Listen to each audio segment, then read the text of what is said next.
SMILE, c'est le nom du prochain projet de coopération spatiale entre la Chine et l'Europe. Les scientifiques de l'ESA, l'Agence spatiale européenne, et de la CAS, l'Académie chinoise des sciences, pourront percer ensemble les secrets des vents solaires grâce au lancement de satellites communs en 2023. La collaboration continue de se renforcer malgré le contexte sanitaire.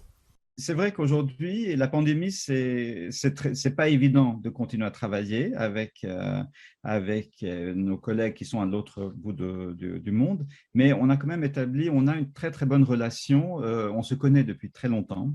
Donc, on a une très bonne confiance, eux en nous, et je crois nous en eux aussi. Et donc, on arrive très bien à travailler. Trouver des solutions communes, c'est le souhait des autorités chinoises qui ont annoncé vouloir approfondir les partenariats avec l'Europe.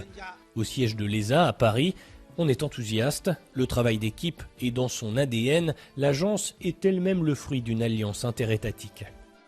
On a tous quelque chose, un domaine où on est peut-être plus fort, où on est plus avancé, où on est plus développé que les autres. Donc, ensemble, on est très bon. Mais c'est vrai, et donc justement, c'est pour ça l'intérêt de la coopération internationale pour l'ESA, de travailler que ce soit avec les Américains ou les Chinois ou les Russes. Je crois que l'Europe, on est plutôt bon dans tout ce qui est sciences spatiales. C'est un programme qui est très intéressant. La Chine a un programme de vols habités qui est très intéressant aussi.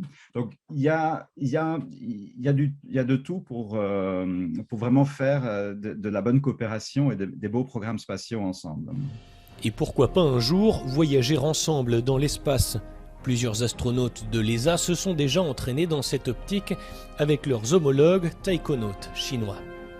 Nous avons travaillé là-dessus. C'est assez complexe comme projet, mais ça a été un objectif de l'ESA, d'essayer de trouver des accords. Je crois que nous avons eu des accords de principe. Les Chinois aussi étaient intéressés de faire voler des astronautes.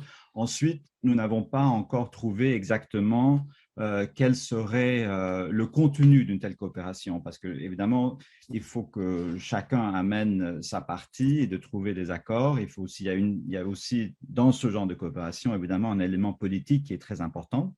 Mais en tout cas, ça serait quelque chose de superbe si on pouvait le réaliser un jour.